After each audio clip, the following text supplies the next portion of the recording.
Aujourd'hui, l'équipe de La Fouille s'intéresse aux passionnés des pierres et minéraux. Ici au Québec, il y a beaucoup de pierres et de minéraux intéressants qu'on peut cueillir dans les carrières surtout, dans les mines aussi. Jacques Cartier, il était bien content de revenir, la cale du bateau remplie de ce qu'il pensait être de l'or. Malheureusement, Jacques, c'est pas de l'or, c'est de la pyrite.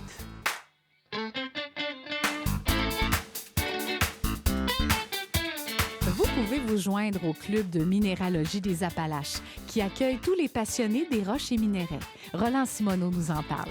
Bonjour, M. Simoneau. Bonjour, madame. Vous êtes président du Club de minéralogie des Appalaches. Oui, depuis 20 ans maintenant, cette année. Et puis, depuis 2000, on opère avec un calendrier à chaque année, un calendrier d'activités. L'été surtout.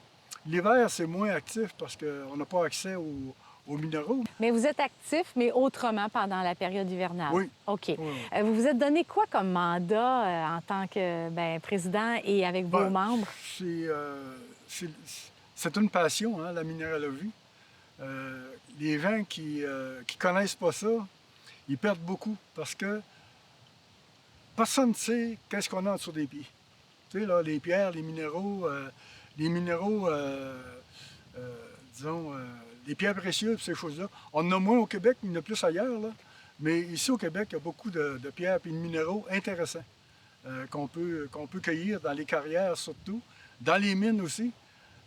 Ici, avec la fermeture des mines d'amiante, ça nous a enlevé de très grandes possibilités d'activité. Parce qu'on allait 2-3 fois par année dans les grandes mines. OK. Là, on trouvait des minéraux intéressants. Là. OK. Il y a des gens qui... on a déjà été des journées, des fins de semaine, 80 personnes pour descendre dans la mine Lab pour aller cueillir des pierres. Vous connaissez un lac bleu? Eh bien, on en a plus d'un dans le coin de Thetford Mines, dont celui-ci, bien utile encore aujourd'hui. Vous avez sélectionné un endroit intéressant. Parlez-nous de cet endroit où on tourne en ce moment. Bon, ça, c'est une des plus vieilles mines ici de la région.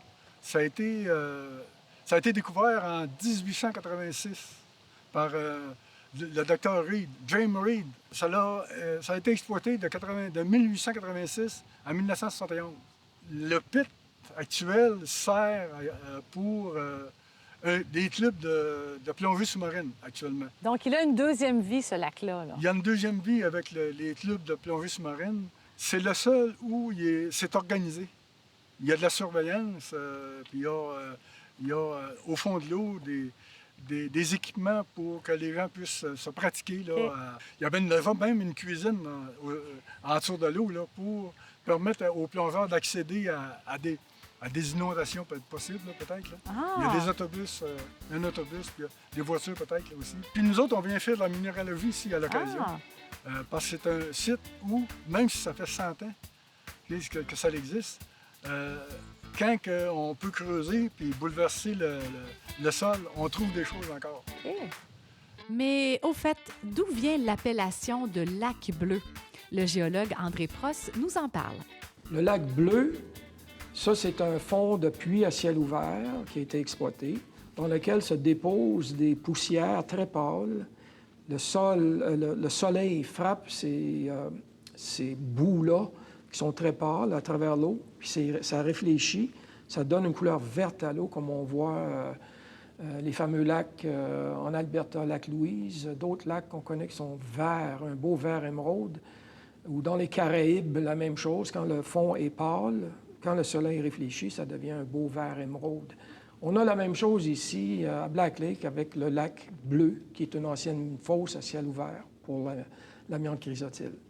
Ça veut-tu dire qu'au lac Louise, puis dans les Caraïbes et tout ça, on a creusé quelque chose pour avoir cette poussière-là, ce dépôt-là, ou même pas besoin? Non, c'est naturel, c'est parfaitement naturel. C'est juste que c'est déposé dans le fond des sédiments qui étaient pâles, c'est tout. Aussi simple que ça. Donc c'est Dame Nature qui l'a fait elle-même. Okay. Ici, nous autres, c'est les humains qui ont formé ce lac-là, et puis ça a formé un fond qui est pâle, donc l'eau est devenue verte. Okay. Ma jasette avec M. Prost ne s'arrête pas là. On s'intéresse maintenant à la pyrite de fer. Est-ce qu'ils ont de la valeur ou pas? On appelait ça l'or des fous parce que, justement, la couleur fait penser à l'or, hein? Exactement. Puis il y a une histoire derrière ça, Oui. parce que notre ami Jacques Cartier, dans les années 1534, 1536, qui est venu en Nouvelle-France, et bien sûr, le roi en France lui a dit « Ramène de l'or puis des diamants ». Mais Jacques Cartier, il était bien content de revenir, la cale du bateau remplie de ce qu'il pensait être de l'or et des diamants. Mais en réalité, les experts rendus en France lui ont dit « Malheureusement, Jacques, c'est pas de l'or, c'est de la pyrite, l'or des fous. Et les diamants, c'était du quartz. » Donc, il s'est fait avoir 2 fois. Champlain, quand il est retourné, Samuel de Champlain, quand il est retourné en Nouvelle-France, lui, il a amené avec lui un expert pour ne pas faire la même erreur que Jacques Cartier. C'était un géologue, j'imagine. C'était un géologue, c'est ça. Ah, la pyrite de fer. C'est vrai que pour le commun des mortels, ça peut porter à confusion. Donc, c'est un minéral qu'on retrouve au Québec, au Canada, partout à travers le monde? Ou... Oui, on retrouve un peu partout, dans des contextes géologiques, surtout associés à des roches sédimentaires, comme ici, si on veut la trouver sous forme cubique, parce que la pyrite, c'est un sulfure de fer. Il y a du fer et du soufre dans le minéral. Et lorsque Dame Nature lui donne la place pour croître, elle va former des beaux cubes. Mais s'il n'y a pas de place, elle n'aura pas de forme. Les collectionneurs de minéraux, bien sûr, veulent une pyrite qui est cubique. Et plus elle est grosse, plus elle a de valeur, plus elle est belle. Ça veut dire que si on cherche une belle pyrite cubique, il faut chercher des places où Dame Nature a laissé un vide dans la roche. Et dans les parois du vide, on va retrouver cette pyrite cubique. On peut faire avec... autrefois, on brûlait la pyrite pour aller chercher le fer. Le problème, c'est que le soufre se libérait et se mêlait avec l'humidité de l'air pour former de la pluie acide. On a une utilité économique pour la pyrite, on a une utilité au niveau de sa beauté pour les collectionneurs de minéraux. La pyrite, elle a des beaux côtés, mais elle a aussi des mauvais côtés. Oui, un côté sombre, hein? Un côté, disons, sombre, parce que récemment, dans la région de Montréal, Trois-Rivières, les fondations des maisons, on mettait autour du remblai avec beaucoup de pyrite dedans. Le problème, c'est que la pyrite, lorsqu'elle se décompose, prend de l'expansion et ça poussait sur les dalles de béton puis ça les fissurait. Donc, malheureusement, tous les entrepreneurs qui avaient des carrières de roches, qui pensaient qu'il n'y avait pas de pyrite, il y en avait. Et avec le temps, malheureusement, les propriétaires des maisons retrouvaient leurs fondations de maison, leurs dalles de béton fissurées. Okay. Et c'était la cause, la pyrite qui s'oxydait, qui se transformait et en se transformant, prenait de l'expansion. La valeur de la pyrite de fer, est-ce qu'elle est importante? Tout à l'heure, on parlait du côté cubique de la chose. Quand c'est un beau cube parfait, ça vaut plus cher que quand c'est juste une plaque? Bien sûr. Ou... Plus le cube est parfait, plus le cube est gros, plus il y a de la valeur. Les plus beaux cubes dans le monde viennent de l'Espagne. Et ils sont centimétriques, ils peuvent aller chercher 5, 6, même 10 cm de diamètre. Ces cubes-là, bien sûr, sont très prisés par les collectionneurs de minéraux. OK. La pyrite, c'est un minéral qui est très commun. Si on veut en trouver dans la région, il faut chercher dans des roches sédimentaires initialement si on veut l'avoir sous forme cubique.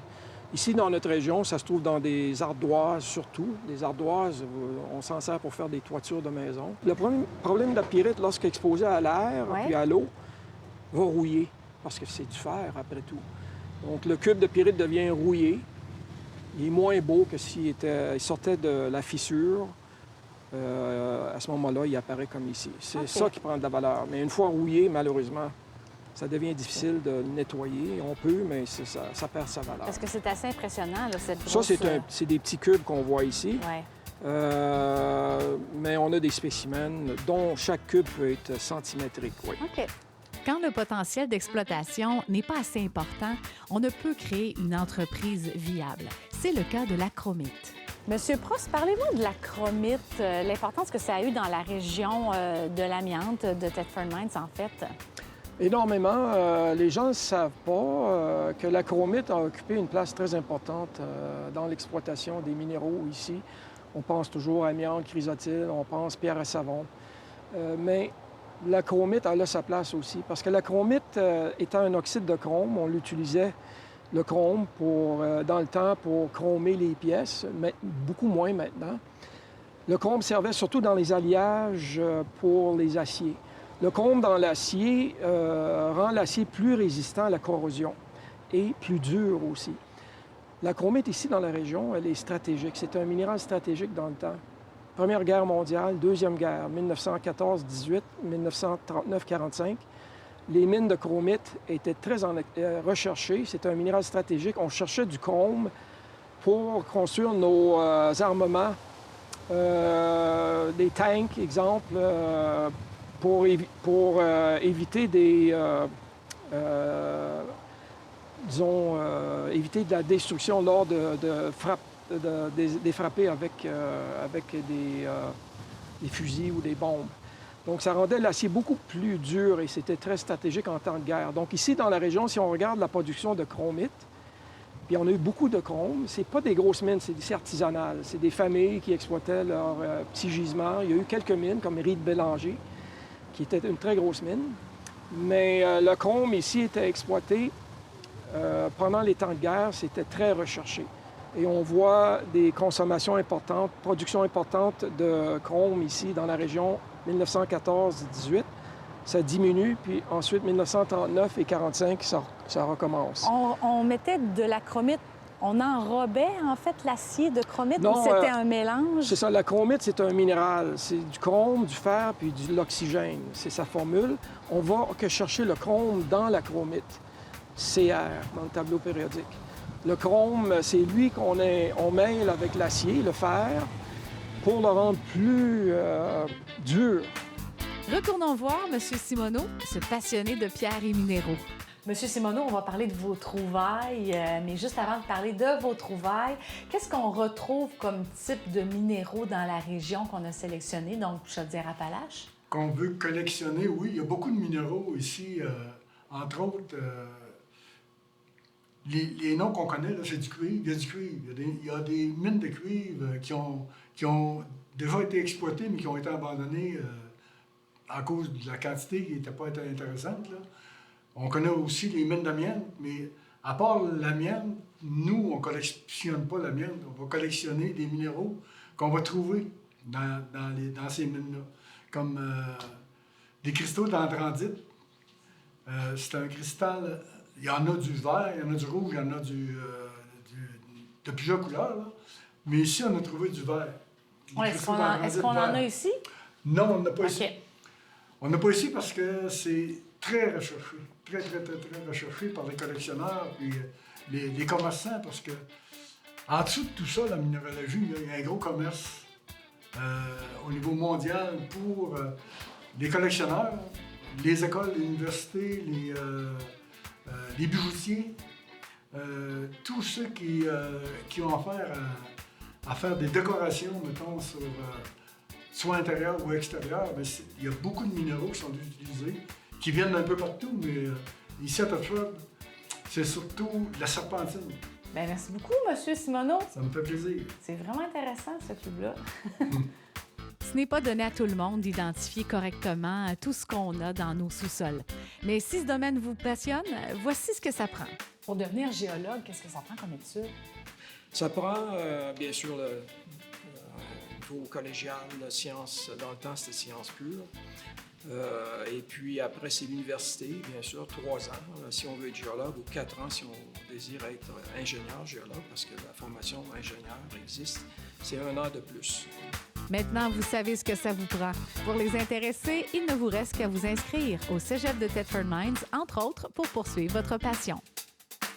Comme vous avez pu le voir, bien des choses peuvent se retrouver sous nos pieds. Les sous-sols de Chaudière-Appalaches sont bien remplis. Suffit de garder l'œil ouvert.